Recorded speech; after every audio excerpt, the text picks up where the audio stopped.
Okay, hello and welcome to this meeting of the Development Control and Regulatory Board. My name is Ewan Walters, Senior Democratic Services Officer. Unfortunately, we're not able to broadcast this meeting live today because there's another meeting going on at the same time. But we are recording it and it will be uploaded onto YouTube after the meeting so everybody can watch it later. So can I just remind you, please turn your microphone on when you're speaking and turn it off when you've finished. Thank you very much. So this is the first meeting of this new council in the new council year. So we've got lots of new members on the board today, so welcome to you all. We also have a substitute today, that's Mr. Phil King, who's substituted for Mr. Brian Lovegrove. Welcome to you, Mr. King. I know you've been on this board before, so welcome back. So that's the introductions over. I'll move on to the agenda for the meeting. So the first agenda item is appointment of chairman for the board. Do we have any nominations for chairman? Mr. Piper. Sorry, I nearly forgot to turn the microphone on. I would like to nominate Mr. MacDonald for the chair of this committee. Thank you. Is there a seconder for Mr. MacDonald? Yes, I second.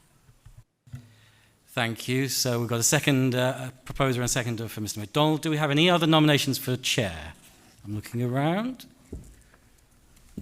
I can't see any, so we'll just go straight to the vote. Is everybody happy with Mr. MacDonald as DCRB chair? Put your radio.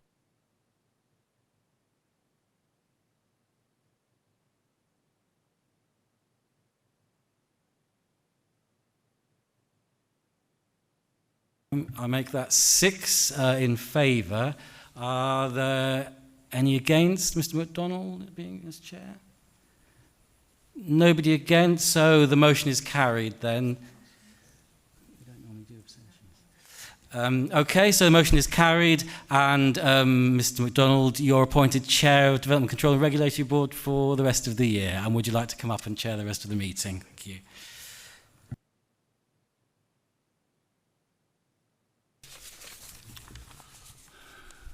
Good afternoon, everyone. And now we'll have the election of a deputy chairman. Are there any nominations?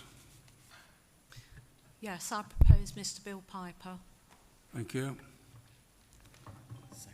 Second? Mr. King. Mr. King. I'll second that. Thank you. And then Mr. King wants to speak. Mr. King has a nomination here on the right. Mr. King. Thank you. So he's nominating. Yes, thank you, Chair. I'd like to nominate Mr. Grimley for Deputy Chairman. Thank you. Thank you. Has he got a seconder? Do you have a seconder? I'm happy to second that. Thank you. So we need to go to a secret ballot. So we'll need to have a secret ballot now. Yeah, my colleagues in Democratic Services will just hand out some ballot papers now, so maybe a minute or two.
Are there any votes not collected? You got everything?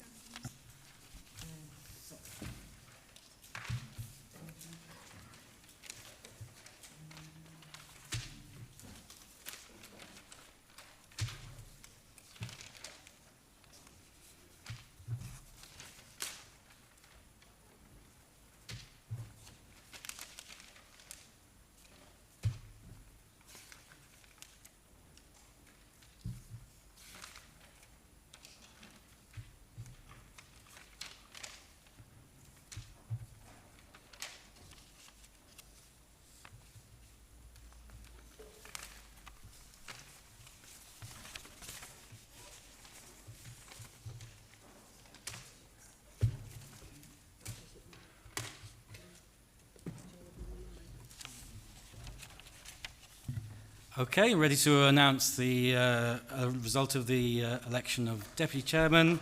Mr. Bill Piper had 6 votes and Mr. Daniel Grimley had 7 votes. So, Mr. Grimley, you are appointed Deputy Chair of DCRB. Thank you very much. And back to the Chair. Yeah. Minutes of the previous meeting. I propose that the minutes of the meeting held on the 3rd of April 2025 are taken as read, confirmed and signed. Agreed? Thank you. The minutes are agreed. Question time.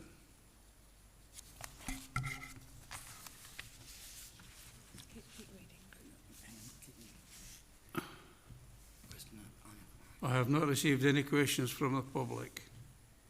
Questions asked by the members. We have not received any questions from the members. Urgent items. Declaration of interest in this. Hang on. Sorry. Yeah. There are no urgent items. Is that me finished?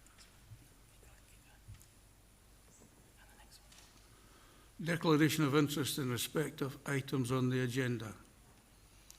It is noted that all members who are members of parish councils, town, district council or liaison committee will have personal interests in those applications which relate to areas covered by these authorities.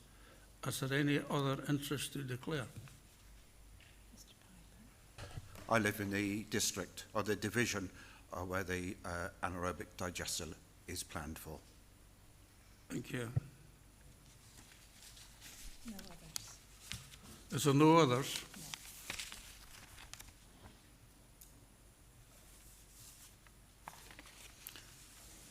We have not. Presentation of petitions under Standing Order 36. We have not received any petitions.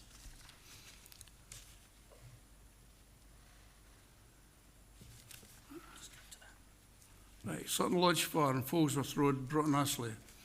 This application is going to be presented by Victoria Webb, Principal Planning Officer. But first I'd like to invite our legal advisor, Fiona McMillan, to say a few words about procedure. Over to you, Fiona. Thank you, Chairman. Members, as this is the first meeting of the committee since the elections, I thought I'd quickly reiterate a couple of the governance points that I covered in the committee training before we start the business to ensure that the committee starts off with the planning code of good practice from the Council's constitution uppermost in your minds. You've all been given a hard copy of the planning code to keep as a reference. Your role as a member of DCRB is to make planning decisions openly, impartially, with sound judgment and for justifiable reasons. As elected members, you're entitled to be predisposed to make planning decisions in accordance with your political views and policies, provided that you have considered all material considerations and have given fair consideration to the relevant points raised at the meeting. You should not, however, express a predetermined view either before or during the meeting of DCRB, which indicates that you have a closed mind before you have listened to all the information from all sides that will be presented to you today, as this will run the risk of any decision being tainted and open to a judicial review challenge. So always come to meetings with an open mind and ensure you demonstrate that you are open-minded. If you have any type of interest in any item on the agenda, please consider what action you need to take carefully, seeking advice from officers if you are unsure. Don't vote or take part in the decision on a proposal unless you have been present to hear everything that has been said at the meeting, including the officer's introduction to the matter. Do make decisions in accordance with the relevant development plan unless material considerations indicate otherwise. Do come to your decision only after due consideration of all of the information reasonably required upon which to base a decision.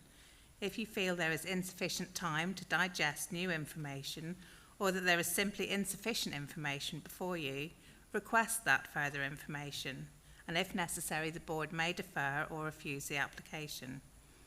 If you are proposing, seconding, or supporting a decision, please make sure that you clearly identify and understand the planning reasons leading to this conclusion or decision. Where a decision is being taken contrary to officer recommendations, reasons for this must be given prior to the vote, and these must be recorded. Please be aware that the Council may have to justify any resulting decision by giving evidence in the event of a legal challenge. Thank you. Right. Over to you, Victoria, for your presentation. Thank you, Chair.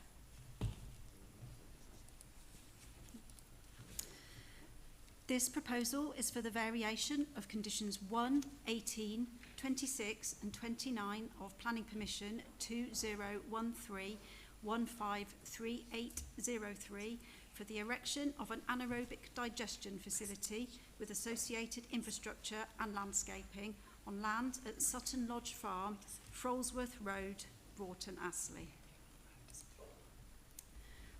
This slide illustrates the planning permission boundary for Sutton Lodge Farm anaerobic digestion facility as outlined by the red line.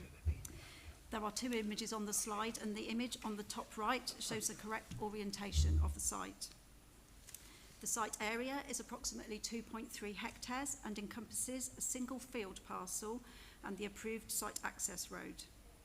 The site is located on land at Sutton Lodge Farm and will be accessed via the approved dedicated access road, which leads directly off Fossway Roman Road to the west.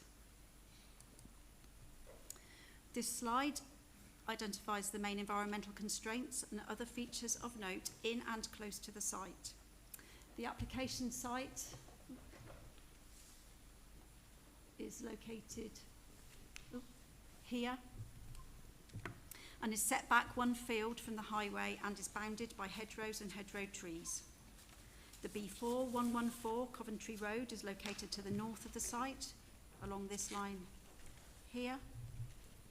Also visible on the slide are the lay-by which connects the B4114 and Fossway Roman Road, which is this line here, and Fossway Roman Road, off which the site will be directly accessed, and that is this line here. Stony Bridge, Stony Stanton local wildlife site is adjacent to the northwest site boundary. Public bridleway W59 runs close to the site access where it leaves Fossway Roman Road and extends eastward where it follows a short section of the northern site boundary, and that is along this route here before it then follows the Sutton Lodge Farm track. The closest residential properties are Foss Farm, which is 300 metres to the south, the Barn House, which is 685 metres to the northeast, and Sutton Lodge Farm, which is 695 metres to the east. Beyond that, the villages of Sapcote and Broughton Astley are located 1.3 kilometres to the west and east of the site, respectively. This slide provides views of the local highway network close to the site access. The image on the top left is taken from the lay-by which runs off Coventry Road B4114, looking southwest towards its junction with Fossway Roman Road. The image at the centre top is taken from Fossway Roman Road and illustrates how the road rises as it crosses Stony Bridge. The image on the top right is taken from Fossway Roman Road and shows the gated access onto public bridleway W59. Moving on to the bottom row of images, The image on the left is taken looking northeast from the existing farm access into Sutton Lodge Farm towards Stony Bridge. The central image is of the same access viewed head-on from Fossway Roman Road, whilst the image on the bottom right shows the southern extent of the approved access into the site, which was constructed in 2013 in order to implement Planning Permission 2009-148803. This slide provides views of the application site. The top left image is taken from the current Sutton Lodge Farm access track, close to where the new site access road would be created, and looks towards the route of Public Bridleway W59. And so you can see the gated access there, and the bridleway carries on along this alignment here. The remaining 3 images provide views of the development site and collectively show the extent of the development area. All images were taken from the northern site boundary. The image on the top right shows the western site boundary, and you can see the line of trees which form this boundary, which are here.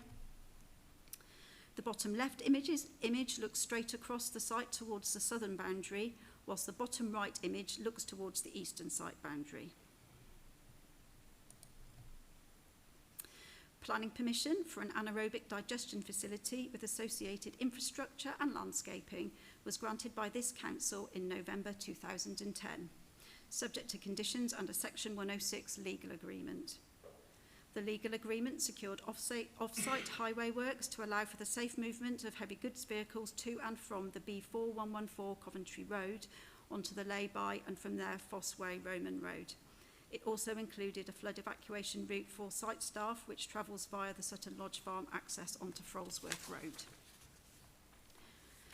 In 2014, planning permission was granted for the variation of conditions 11 and 13 of Planning Permission 2009-144803 to allow additional time to complete the requirements of conditions 11 and 13, which related to a traffic regulation order and a bridge survey respectively. All conditional requirements associated with both planning permissions have been discharged, and the 2010 planning permission has been lawfully implemented. Under those terms, the construction of the Sutton Lodge Farm anaerobic digestion facility could commence immediately with no further planning authorisations or approval needed from the County Council. A further amendment to the approved development was approved by this authority under Officer Delegated Powers in 2022 through the submission of an application for a non-material amendment for the replacement of a combined heat and power unit with gas upgrading unit and grid entry. The changes allowed a shift from the supply of excess energy to the electricity transmission system to the supply of biogas to the national gas transmission system. It is important to note that planning permission for the development of an anaerobic digestion facility in this location has already been granted. The only matters for consideration today are the proposed amendments to Planning Permission 2013-153803 through the variation of conditions 1, 18, 26 and 29 and the proposed insertion of an additional condition relating to a construction traffic management plan. Referring back to the Section 106 legal agreement secured in relation to the 2010 planning permission, this slide provides details of the off-site highway works which are to be undertaken prior to the development being brought into use. And I'm sorry that it's not particularly visible because of the lighting in here. However, details include the widening of Fossway Roman Road in 2 locations. The first from its junction with the lay-by until it meets Stony Bridge, which is this section here. And then a second length of Fossway Roman Road from the other side of Stony Bridge until the site access, which is this short stretch here. Other measures include the installation of signage preventing left turns onto Fossway Roman Road for heavy goods vehicles exiting the site. Signage at the junction of Fossway Roman Road and the lay-by indicating the direction of travel for HGVs wishing to travel either north or south on the B4114.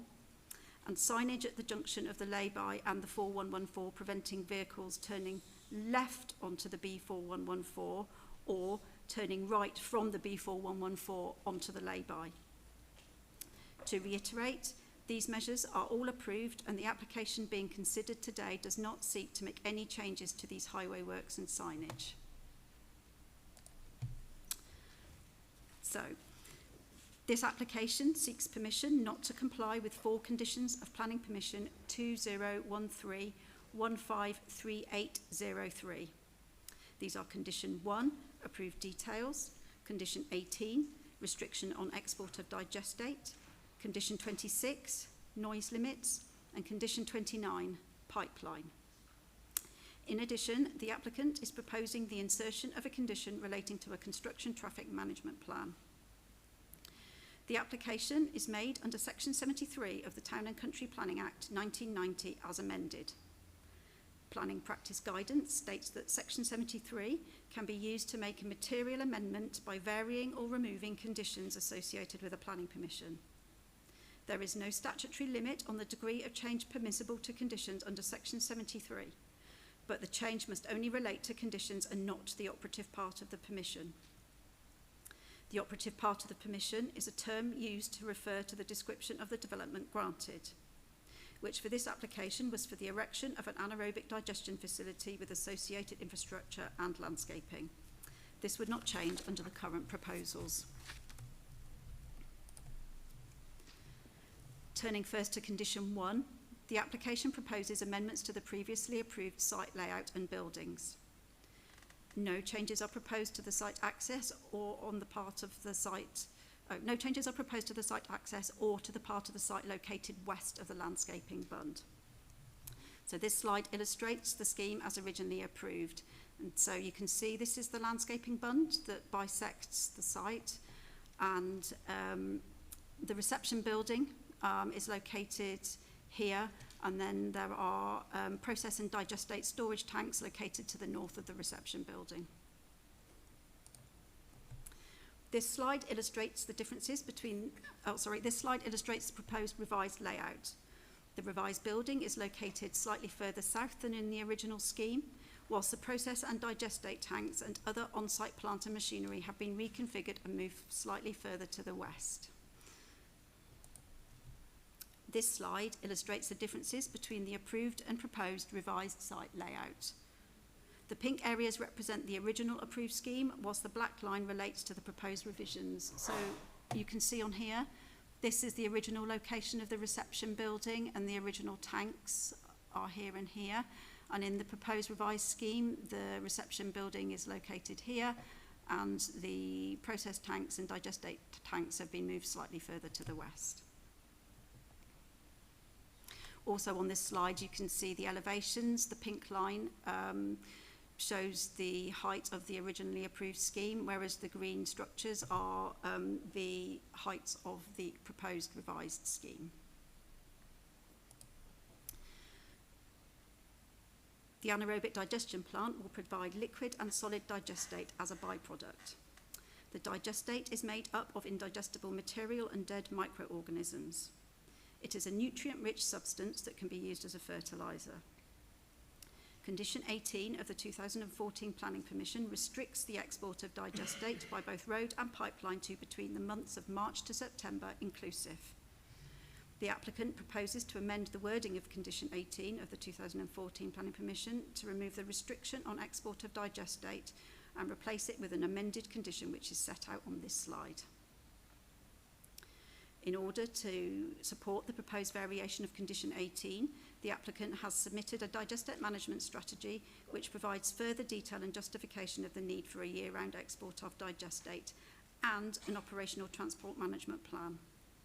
Detailed information about the content of the digestate management strategy and the operational transport management plan is provided in paragraphs 22 and 23 of the report. Please note that the wording on the slide is the applicant's suggested version as submitted with the application. Following the submission of an updated operational transport management plan during the determination of the application, the wording of the proposed condition, which is numbered 19 in Appendix A, has been amended slightly to reflect the later version.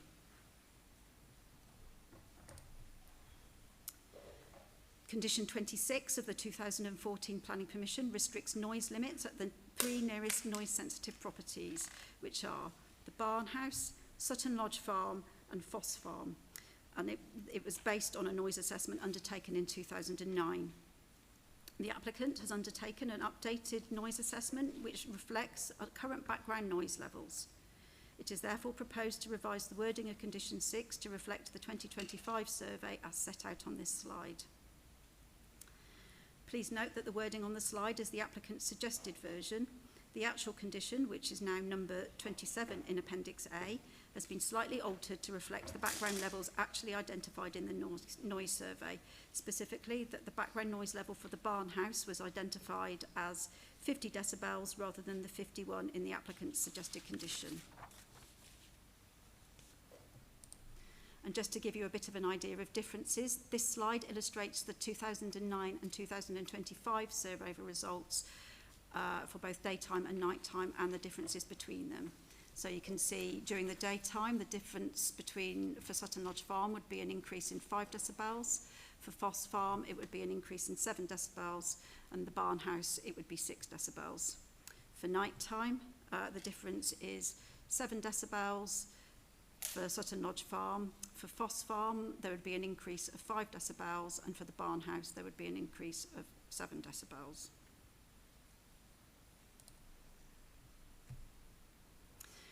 The 2009 application envisaged that digestate would be exported from site by both road and pipeline.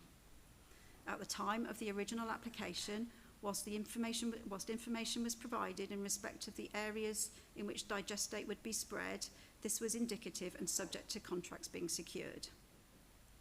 Condition 29 sought to provide certainty regarding the route, scale and appearance of the digestate pipeline by requiring details to be submitted prior to the commencement of operations. The applicant has indicated that they do not propose to export digestate by pipeline initially, and have proposed an amendment to the wording of Condition 29 which would delay the requirement for detailed information until such time as the pipeline is brought into use. The proposed revised wording is set out on this slide. Paragraphs 111 to 114 of the report cover this matter in detail. However, the planning permission does not prohibit the operation of the anaerobic digestion facility if the pipeline is not constructed, nor set limits for the respective volumes of digestate to be exported by pipeline and road. There would be no increase in either the annual throughput of the facility or daily HGV limits to and from the site if the delivery of the pipeline were to be delayed as proposed. The planning permission boundary is drawn tightly around the application site and does not make provision for any pipeline. The proposed installation and subsequent use of a pipeline to export digestate from the site is development which should require planning permission. The use of a condition is not an appropriate mechanism to approve development which would normally require planning permission in its own right. It is therefore recommended that Condition 29 is removed. The environmental amenity impacts associated with any pipeline would be assessed on their own merits during the determination of any future planning application.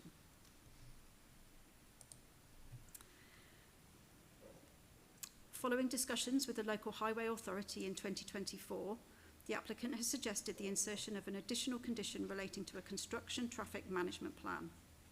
The suggested additional condition is set out below, and the content of the construction traffic management plan is set out in paragraph 30 of the report.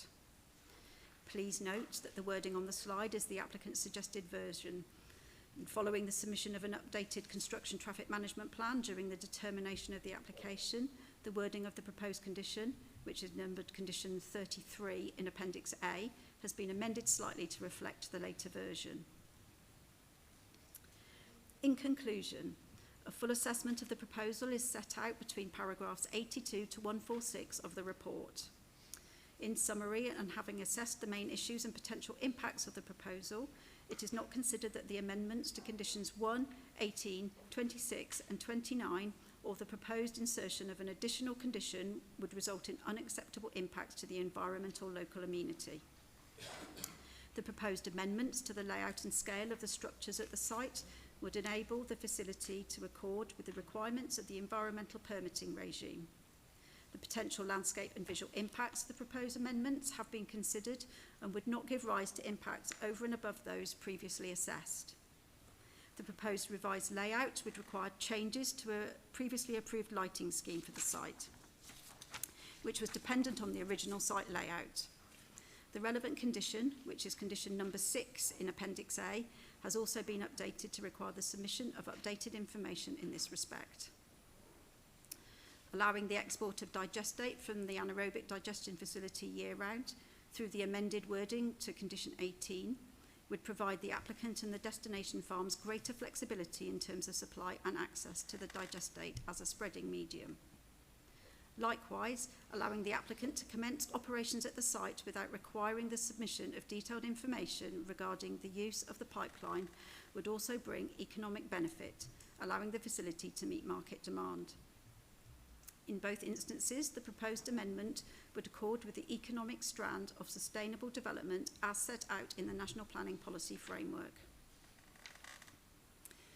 With regard to the proposed amendment to condition 29, whilst this is considered acceptable in principle, the operation, routing and use of the pipeline is development which requires planning permission in its own right and therefore cannot be controlled via condition where this is not included within the planning permission boundary. It is therefore recommended that condition 29 be deleted from any new planning permission. Any proposals for a pipeline will need to be the subject of a separate planning application and assessed on its own merits.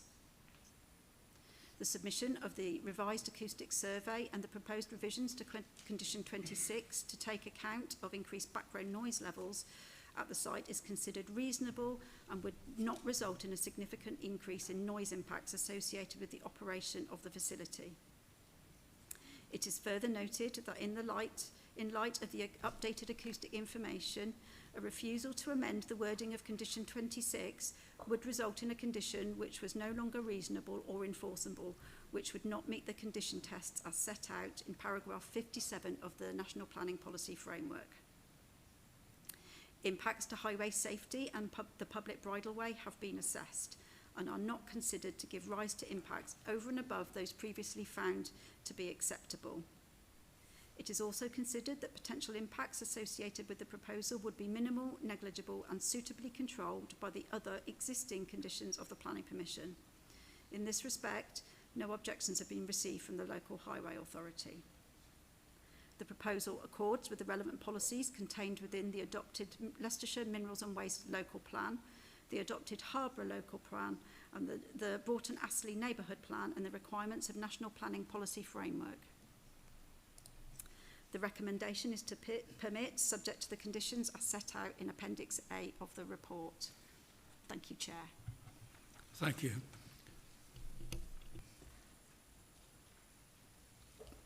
Mrs Rosetta Page, County Councillor, represents a division adjoining the division that Sutton Lodge Farm is in. Mrs Page is not speaking today, but I understand she had asked for some comments to be read out. Ian, could you read out the comments, please? Yeah, the comments from Mrs. Rosita Page are as follows. I took a lot of interest in the application and I attended the DCRB when the anaerobic digestion plant was originally approved. I am sure the 2010 DCRB would not recognise or indeed approve what the application intends to become today.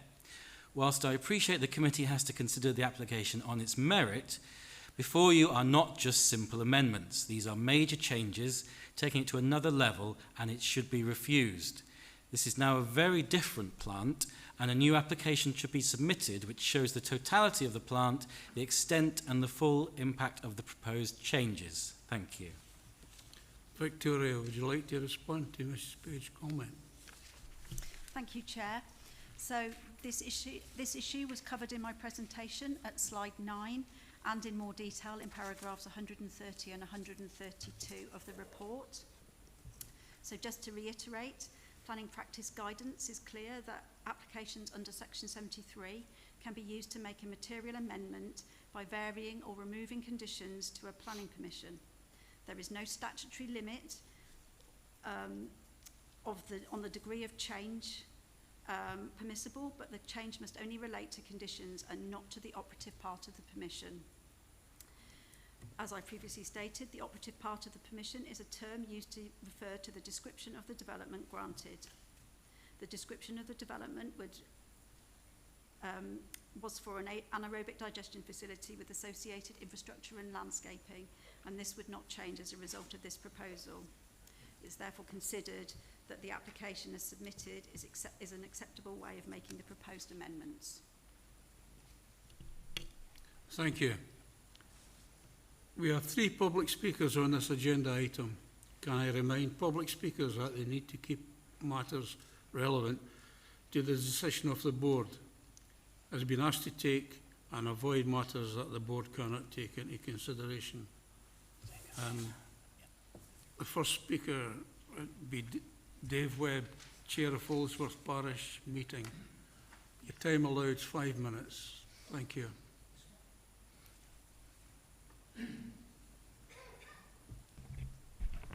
Thank you, Chairman. This proposal, a variation of conditions, relates to an application which was permitted in 2010. In the words of the planning officer, this would not normally be acceptable due to time elapsed, and the permission would normally have been regarded as expired. However, by putting in place an access gate 12 years ago, the applicant appears to have found a method of enabling the expiration to be ignored, and the committee are advised that the permission is still extant. Surely this is not right and simply a way of working the system. Planning permission was granted in 2010, but with 38 conditions. Yeah. There has been no on-site development of any kind in the last 12 years. 2 variations were approved in 2014. In 2022, further significant variations were approved to add gas upgrading and grid entry, and a switch from electricity generation to gas supply into the grid via a pipeline. A further application for variation to the traffic management plan in 2023 was submitted, objected to, and subsequently withdrawn. 2024, a variation request for year-round exporting of digestate was submitted and refused. There are now a further 6 variations submitted in this latest application, and these include a new traffic management plan for construction, a new traffic plan for operation, revised site plans with 9 substantial variations, a revised digestate strategy, and variations to noise assessment. Within the above traffic management plan for operation, there appears to be an attempt to allow some vehicles to turn left out of the site rather than all vehicles being restricted to a right turn, as was the original requirement. This specifically relates to tractors not being restricted to turning right and therefore being permitted to carry laden tanks along the single track towards Foss Meadows. This track is regularly beset with tipping, fly tipping, and parking in the passing places, which make it totally unsuitable for the use proposed. The pipeline proposal appears to have now been temporarily withdrawn, which again fundamentally changes the manner in which the site will operate in terms of transport management. How is the methane gas, for instance, to be taken off the site, as there is no mention of this in the operational TMP? Will this increase vehicle movements if the pipeline isn't instigated?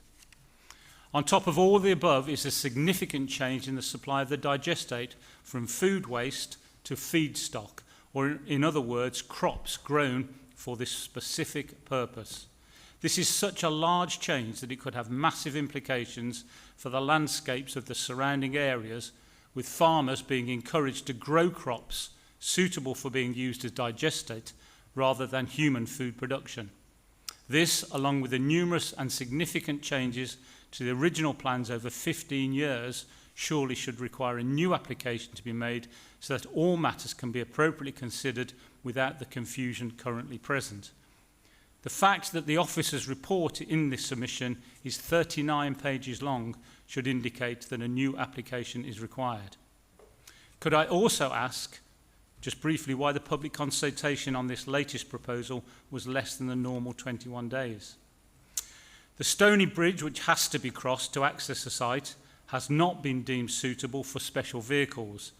Has reassurance been provided that no special vehicles will attempt to cross the bridge during construction or indeed subsequently?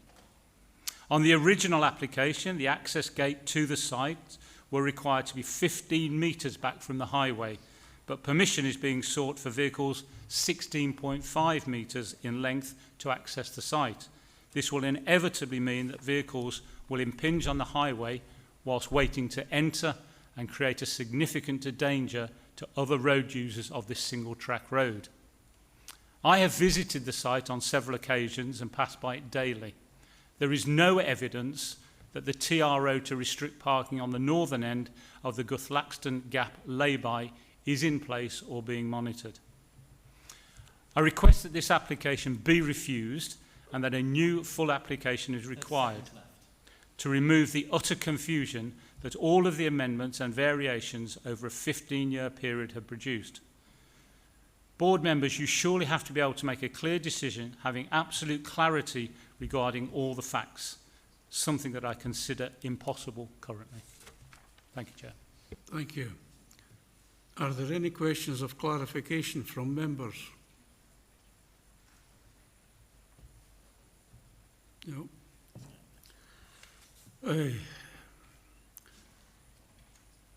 Mr. Philip Sullivan, local resident. Time allowed 5 minutes.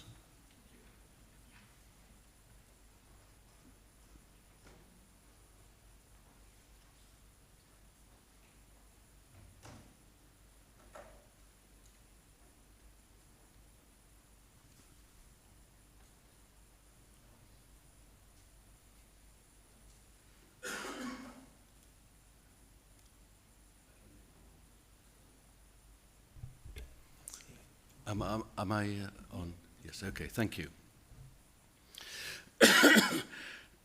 Excuse me. In support of the objections to this application, I submit some closely connected context. Briefly, the context up to today is as follows. The magnificent technology of anaerobic digestion is used to prevent food waste going to landfill. As encouragement, subsidy is offered for any energy produced. Concerning this plant, its main supplier of food waste, Tesco, stopped throwing food away during the financial crisis of 2009. Consequently, by the time the application came to committee in 2010, the reason for the plant had disappeared. However, the documents had been prepared, so the application went ahead and was approved. With the purpose of the plant gone, the site remained, and 15 years later, still is a farmer's field. Such applicants have tried and failed, or rather successive applicants have tried and failed to find a way to build this huge, pointless plant. The current applicant solution is, if there isn't any waste, create some. The creation of waste is a fundamental reason for the proposed change of Condition 18. To vary Condition 18 would double the provision of transport from approved 6 months to 12, as this would facilitate the creation of waste all year round. Waste creation would begin by denying hundreds of acres of Leicestershire from food production. Food crops would be grown, but not as food for human consumption, not even to feed animals, but as waste to feed the plant.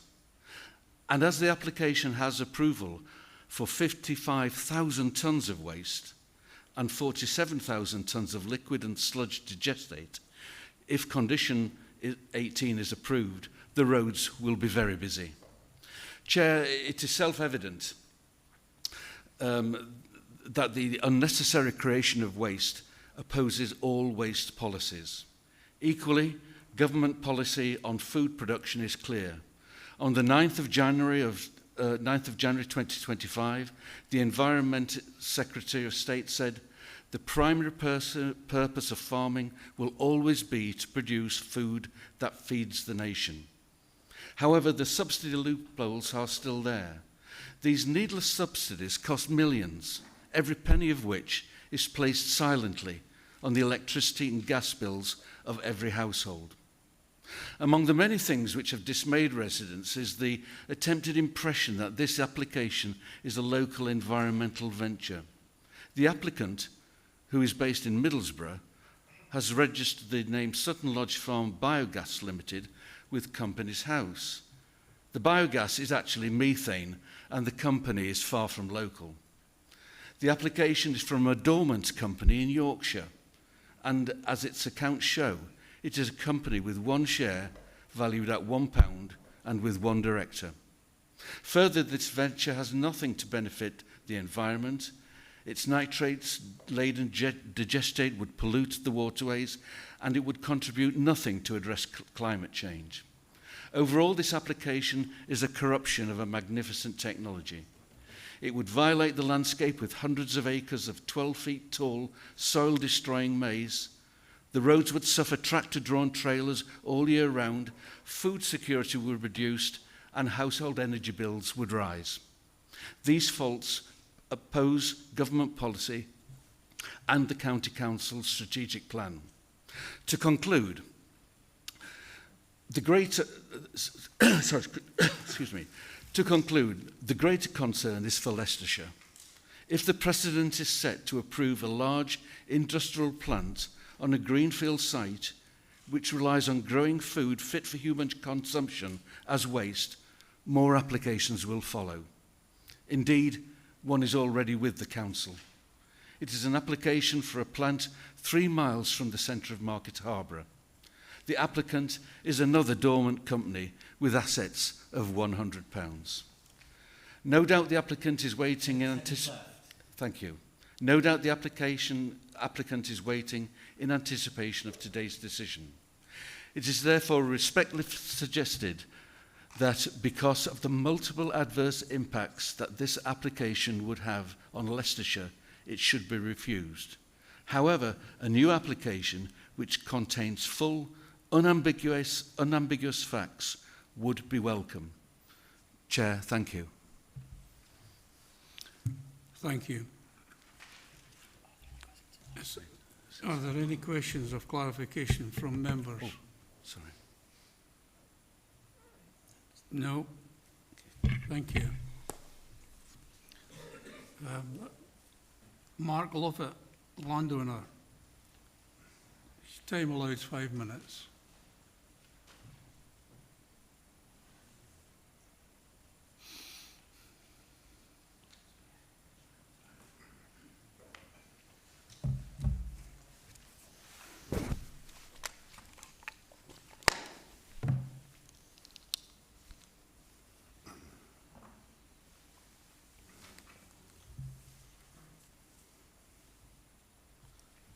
Thank you, councillors, for considering our application this afternoon. I am the landowner and I'm working closely with the applicant on the Section 73 application before you today. We are very pleased your officers have undertaken their very thorough assessment of our application and have recommended approval. I sincerely hope that you will agree with your officers' competent assessment and support this application. Before I go into why we need this application, I will provide you with some wider context about our family farm. As you all know, farmers and farming is under an immense pressure at the moment, and there's the necessity for us to future-proof or diversify our operations to ensure we can remain viable and open for business. I'm a mixed farmer. Whilst the dairy enterprises at Oak Lodge Farm, the calf rearing, dairy heifer and beef enterprises, alongside growing a mix of arable crops, it's all at Sutton Lodge, where I live. I, like most farmers, are doing the utmost to protect the future of our family farms. My family have lived and farmed in the local area since the 1950s and at Sutton Lodge for over 30 years. I am doing all that I can to ensure its future for the next generation of our family. As you will see from the case officer's report, that this application is for a variation of an existing consent. I first obtained the original plan in 2009 and it was first varied in 2013. I went on to implement the planning permission. I needed to secure both funding and an operator to take that scheme forward, and at the time I wasn't able to do it. The facility will allow me to have a long-term, viable economic outlet for my agricultural waste, such as slurry from my cattle, and I will also be able to sell break crops as feedstock to the facility. The guaranteed sale of break crops and waste into this facility will provide me with a stable and continuous income into the farm. In addition, I will also be able to take some of the byproduct from the process, store it and spread it onto my land for the use as a natural fertiliser. The facility will allow local farmers, I've got great engagement in Broughton Astley and in Frolsworth, will allow the local farmers to benefit in a similar way by supplying materials and utilising the biofertiliser, therefore having a wider impact on the rural economy by supporting a local circular agricultural supply chain. The application before you is for the variation of 4 conditions attached to the existing permission. The variation is needed to update the consent to align with improvements in biomethane generation technologies and to deliver increased amounts of renewable gas, mainly from agricultural feedstocks, using the same volume of feedstock as originally consented. The improvements of technology now allow for a cleaner and more efficient biomethane to be generated and injected into the local gas network from the same inputs as currently approved. This application does not increase the cap volume of feedstocks used within the facility, and it does not increase the cap vehicles' movements. They will all remain the same as consented, and we have no plans to change this. We have also taken this opportunity to introduce reports which set out how our construction and operation traffic will work in the highways network. This gives certainty on how our vehicles will move and when, and how they would also do so in the existing cap levels. This application is a top-up of 5 key points. To date, update plans and elevations to align with modern technologies and Environment Agency's permitting requirements. The layout and buildings are consistent with the original application, but given the efficiencies of technology, most are smaller and lower than those already consented. To remove the restriction on when the digestate can be exported from the facility. This is to allow the fertiliser to be brought onto our farms or to local farms in the area all year round, so that it's available for application onto the land when we need it. This will also reduce the peak numbers of transport movements during the already busy summer months.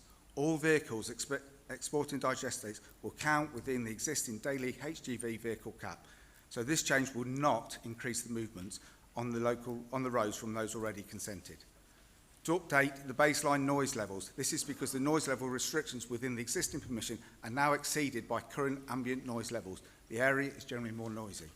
To admit the requirement to export digestate through a pipeline, we are not proposing to have a pipeline, and if we do, we'll need a separate permission. 30 seconds. To introduce a construction and operation plan so it's completely transparent. In conclusion, I hope you will be able to support this application that has been expertly reviewed by your officers and follow their recommendation for approval. This application is of benefit for the health of our land, our rural economy, and supports farmers in our local area whilst delivering clean energy to the grid. I hope you will support our farming community today by supporting this application. Thank you, Mr. Chairman.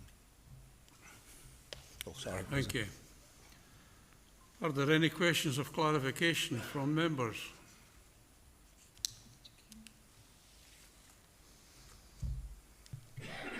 Yep. Mr. King? Yeah, thank you, Chair. Sorry, yes, so I'd just like to ask you, this has been consented 15 years, and all you've done is put a gate in. Can you tell us, as committee members, when, if you got this consent today, when do you and the proposed operator of this site actually intend to fully implement the permission that you've got? Because, is it going to take you another 15 years? I mean, it's a legitimate question, I think. So I'm just looking for some certainty from you. Like I've said, mentioned just now, we, to get all the pieces of jigsaw together, as I sit here now, we have the funding, we have the operator. We've done a lot of work with the technical approval on the bridge and the highways, with Section 78, 278 agreement, which I believe is technically approved. We're ready to move. So if I can, Chair, just come back. So what you're saying is it will be fairly imminent that you would then be looking to go ahead and actually fully build out this scheme and get it actually working? We are looking to. There won't be another 15-year delay? It won't be another 15 years, no. Okay, thank you. Thank you, sir. Anyone else? Mr. Cook. Thank you, Chair, and thank you to all the speakers that have come to talk to us today. Although it's not directly to do with the conditions you're attempting to change, I've got great concern that you're planning on growing crop to feed the digester rather than use commercial food waste. Do you have any anticipation of how much of the mix will be crop compared to other waste? Obviously, it's due to technical balancing, but to be clear, we're looking at slurries from the dairy cows. I'm looking for farmyard manures from the dairy heifer enterprise, from the beef enterprise. There's some engagement with some poultry manures, which is a waste. Be careful on the spread on the lands. There's a waste product from the the straw we're looking to put into it.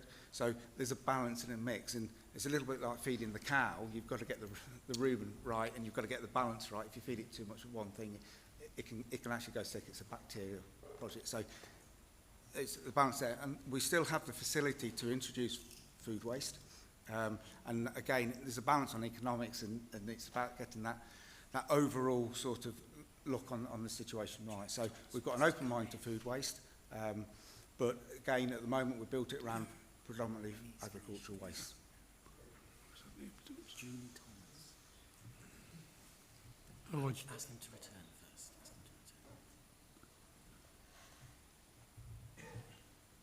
Ask him to return. Could you return to the public gallery, sir? Thank you, sir. Thank you for your time. Julie Thomas. I'm Julie Thomas. I just wanted to say that the last little bit of discussion isn't relevant to the application before us today. So I just wanted to be aware of that. Okay, thank you. Thank you. I will now open up questions, comment from board members. Bill Piper, as the local Broughton Ashley, can you go first? Thank you very much, Chair. Yes, and I would like to thank the officer for a very good report and the public speakers for their input. I think one of the confusions which I still see on social media last evening about this is it's addressed as being on Frosworth Road, where in fact it is actually quite a distance from Frosworth Road. It has no impact on Frosworth Road at all. It is in fact, unfortunately, the farm address, I believe, is Frosworth Road, although this is the other side at Roman Road and Coventry Road. That's the first thing. I have to sympathise with Councillor Page, and indeed my predecessor, Councillor, the previous Councillor for Broughton Astley. This has changed quite dramatically and over a long period of time, as Councillor King alluded to himself, over the 15 years. And I wonder whether or not it is actually time, as the last speaker actually said, technology has changed, and I think it's time for a complete revamp of the whole planning permission. As has been said by the chair of Frosworth Council and Broughton Astley Council as well, to keep coming back and do a change here and a change there and a change there over a 15-year period. And all they've done is that small little gateway, as the councillor showed you in one of the pictures, I think is somebody that either isn't quite sure what they're doing or is trying to push the boundaries a little bit of our patience. I think the change to the traffic management is an improvement, but I wonder, being a regular commuter up and down the A4 114, there are a number of near misses there already. By adding on these HGV movements in and out of that lay-by, I can only make that situation worse.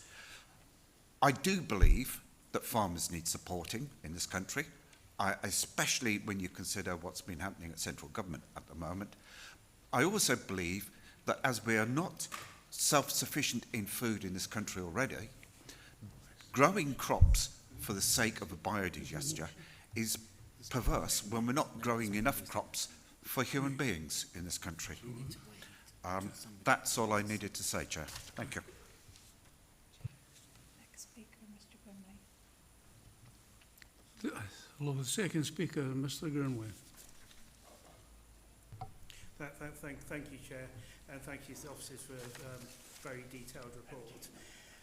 I do deal a lot with planning and some concept of ex-ante permissions. I've done it before. We put a drain in on to keep a house alive and things like that. So I understand why that's being done, and it is perfectly sort of legal form to keep your planning consent going.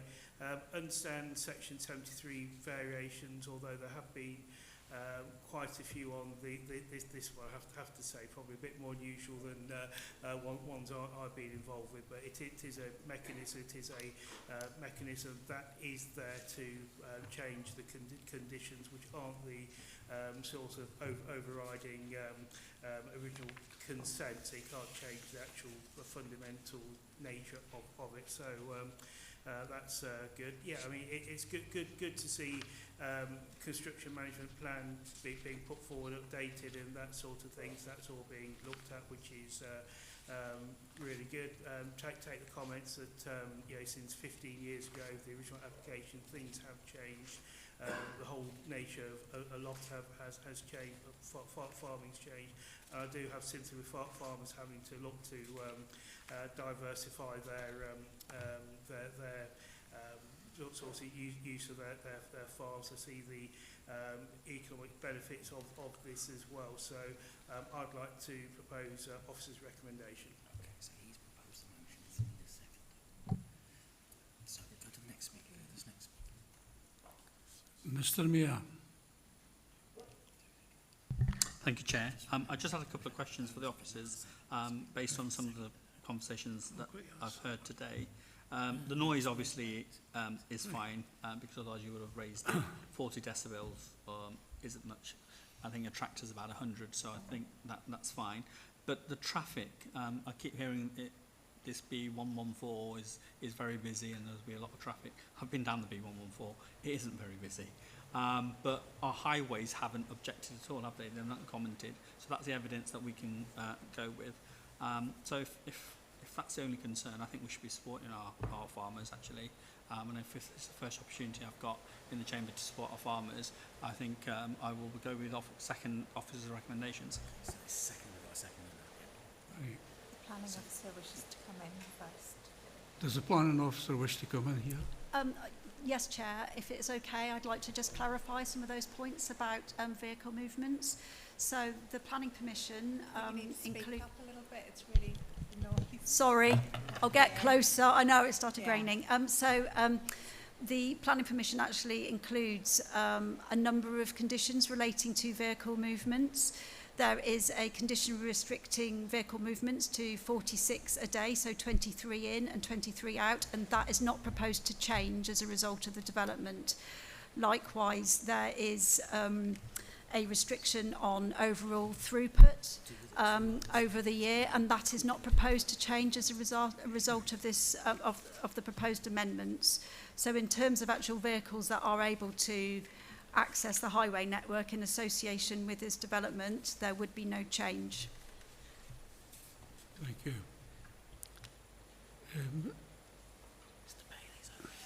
Mr. Bailey. If that's okay, I should have introduced myself. I'm Julie Thomas, Head of Planning Historic. Julie, we can't hear you. I should have introduced myself last time. I'm Julie Thomas, Head of Planning, Historic and Natural Environment. I just wanted to clarify for members that currently there are no restrictions on the number of Section 73 applications you can put in. Under planning legislation, you can put as many as you like in. So whilst it may seem a little frustrating, it is common practice. Can I just come in quickly there? Sorry, if I could just come in there after Julie's comments about that there's no restrictions on the number of changes to conditions that you can put in. There was a recent Court of Appeal case in 2023, Fisk and Test Valley Borough Council, which has confirmed that there's no limit to the scope of the changes which can be made under Section 73, provided that they are not inconsistent with the description of development. Even substantial or fundamental changes to the development can be permitted under Section 73. Just to reiterate the planning officer's advice on that. Next speaker. Mr. Bailey. Thank you, Chair. I'll try and speak as clearly as possible with the storm going on outside. Whilst I sympathise with some of the objections that we've heard this afternoon, I think we're getting slightly sidetracked in the fact that we should be just dealing with what's in front of us, not with the previous planning application. And it's been made very clear by officers that that planning application has been triggered effectively with the access. And also some of these could have actually been brought to us post the the plant being built as well, so amendments being built. So in all honesty, they all look pretty reasonable to me, and I'm happy to go with officers' recommendations. Mr Bray. Yes, I support the officer recommendation too. I think I have quite a bit of sympathy with what Mr Piper was saying about changes to application in year, but the fact is the system allows that to happen, and if we don't like it, the government needs to change the system. So I also support the recommendation. I think this sort of technology, is clearly the way we're going these days with things like this, and with energy reduction and waste. And also, I agree with the comments about supporting farmers in their diversification. So I also support the recommendation.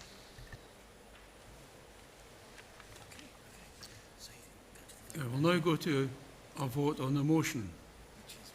And the motion is permit subject to the conditions set out in Appendix A. All those in favour?